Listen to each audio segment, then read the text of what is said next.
please. I can't teach you if your head is in the clouds. Sorry, sir. Now, this is a typical situation that every student will experience at some point in school. We get told to focus, to revise, and do our homework to make sure we get good grades and a good job. But what's the point of learning all this information if we're not actually going to use it? Adults, you educate us so that we can change the world, right? So that we can come up with ways to stop climate change and prevent plastic pollution and come up with brilliant ideas. But that's kind of hard to do when you lack imagination. And the reason we lack imagination is because we're stopped from daydreaming. Which is ironic, really, since our whole society is built on daydreaming. We have artists, engineers, designers, architects, writers who all make a living out of daydreaming. We buy into imaginary worlds and movies and books. And yet, we're not allowed to daydream. But it's not just the discouragement of daydreaming, it's the mockery of it too. It's the fact that someone saw the Wright brothers when they were building the aeroplane and went, "You guys think you're going to make a flying machine?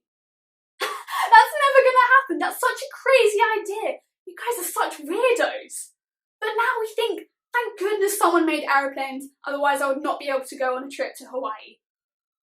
But it's not just the mockery, it's the fact that adults get to go out there in the wide world and think up of better inventions since the spork, while we have to sit here and learn maths equations. I don't see how that's fair.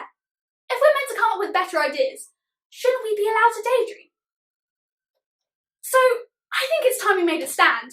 When a teacher tells you to stop daydreaming, you say no. You say, I am coming up with ways to stop climate change. I am coming up with ways to prevent plastic pollution. I am coming up with weird and wonderful, wacky ideas that will change the world. But daydreaming is so much more than ideas.